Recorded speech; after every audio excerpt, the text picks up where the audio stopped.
But look, earlier, a lot of people will question this point. Let's be controversial again. You said discrimination should never be allowed, no matter how one tries to justify it. But a young white South African child who is born, say, 10, 15 years ago, will be told in 5 years' time when he goes or she goes into the world of work that because they're white, they can't get certain things because of apartheid. I mean, surely, I mean, can we go on forever with BEE policies or employment and policies that say because you're white, you can't get certain things, you can't get into the door?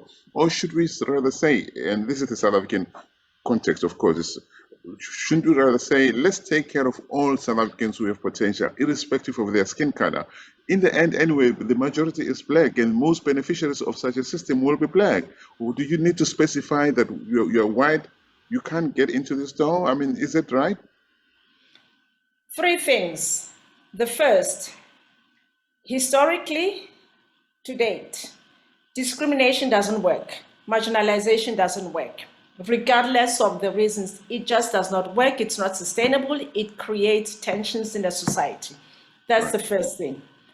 The second, as South Africans, we are the last people to be using, today, I mean, having done the 27 years, to actually be saying a young white person cannot get a job because they are white. I think it's unfortunate as South Africans because it is another form of discrimination, right? Yes. There are ways that we should find to discuss how we are moving the economy together as a collective, which is the third thing. BE was an effort to create inclusion. But you know, with many of instruments that are used, human beings being human beings, there's misunderstanding of their application. Sometimes there's abuse in how they are applied, even though the intention was to create conditions for equal opportunity, but the outcomes will never be equal. We know that, Right. right? Right. Right. And Well, suppose many people don't know that, unfortunately. But yes. yeah, because I think the point was let's create equal access. Right. And given historical imbalances, there has to be a way that we are creating that, which was very laudable, but in its applications, human beings did what they did. Unfortunately, the outcomes is not exactly what we had in mind. And because of that, it's unfortunate again that a young white woman or white man has to be penalized and be told because you are white. I think as South Africans first, just that narrative, we should not be having it. We should be looking at how we are continuously creating conditions for inclusion because we're doing the reverse and we cannot afford to. We should not be seen doing that. There can never be justification. It's not sustainable. We cannot be creating a society where now we're explicitly saying because of my color of skin. Not in South Africa, I would say. And I know, as you said, it could be controversial, but these are areas around which we must be taking a stand. And Yeah. I'm staking my claim as well on this one. Well, at WorldView, we engage in these uncomfortable conversations because it's really important to face them up, and actually we need to just not talk and go home to sleep. We need to at some point start a movement that says we need how do we end this? How do we start new conversations? How do we stop doing things over and over again in the same way, expecting different outcomes? Because we can't keep doing this. But Metsi, I want to talk about your leadership. You know, you're a coach now. I mean, you have an excellent, colorful, very diverse leadership across the world. You described it to us earlier. Now you're a personal coach. If you were to be given a random African leader to say, okay, give them what are the five, I don't know, 10 minutes of your time with this person? What I mean, the general principles of what you think really should be applied across the board in Africa. What would you say? Well, first of all, if I'm interested in supporting leaders, it's because I have seen that often political leaders are cast into these roles, and then after, they don't have spaces to reflect. They don't have, people don't tell them the truth, and they end up acting in ways that go against what they intended initially. So that's the first thing. And second, is, leaders are human beings like you and I. I think it's Susan Scott that said, and I'm paraphrasing, that, organizations often advertise for CEOs, for financial analysts, for COOs, you name it, but it's a human being who shows up. As a leader, you still are a human being, and you must understand how you operate as a human being. And very often, we don't pay attention to that. It is about your leadership and the quality of your leadership.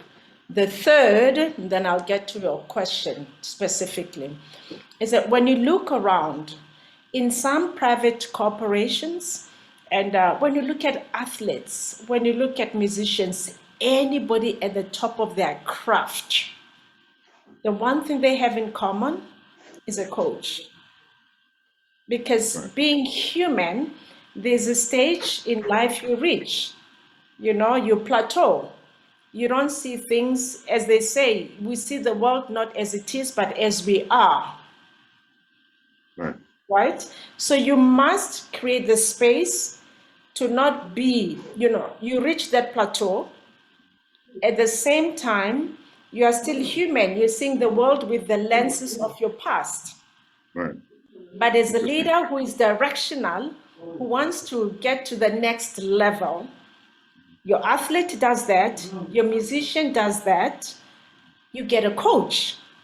And the coach supports you to just understand what is happening with you, with how you show up, with how you view circumstances, with how you bring people together, or how you may come in your way. Right? So as a coach, would you say, I want to come into a meeting with your team, I'll just sit almost like a fly on the wall, or sit in a little corner, just observe you so that I can give you feedback. Do you get to do that? Or is it something that you would suggest? There are a number of ways that you can do that. Remember, you coach, if you're looking at coaching a leader, like a country leader, a public leader, my sense is they want that to happen in a private space. Right. And we must really create those conditions for them. And embedded in that is acknowledging their human beingness. Right? No, I understand the need to have private conversations with them, now you want but to observe them in real life. Other coaches, other leaders, there are ways that other leaders may say, you can come to a meeting, I'll be with the team, and I will inform the team that, we have an ambition to not act from the past, but to really align our actions with the future direction we're creating. Right. Remember, your memory is wired from the past, and it's not easy to go beyond that. So you want to create a discomfort so you can go beyond your normal wiring, right? So, and then you can let the team know that, our ambition is that. So I'm inviting somebody just to come and be with us so they can give us feedback. When you do that, you are taking it on one level to a group level, which is excellent. It will accelerate systems transformation. Right. And then after you deal with the group, you can then ask the coach to give you feedback around how you yourself showed up. But beyond that, what the coach would do, because the coach has to enable you to tap into your own wisdom. If you don't tap into your own wisdom, that change will not be sustainable for you, right?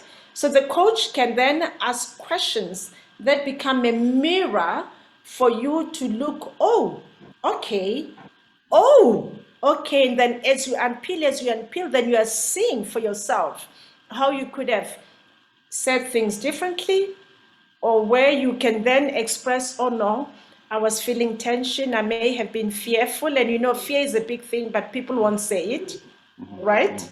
I may have had doubts, but people don't know that I had a doubt in that moment, I was saying something.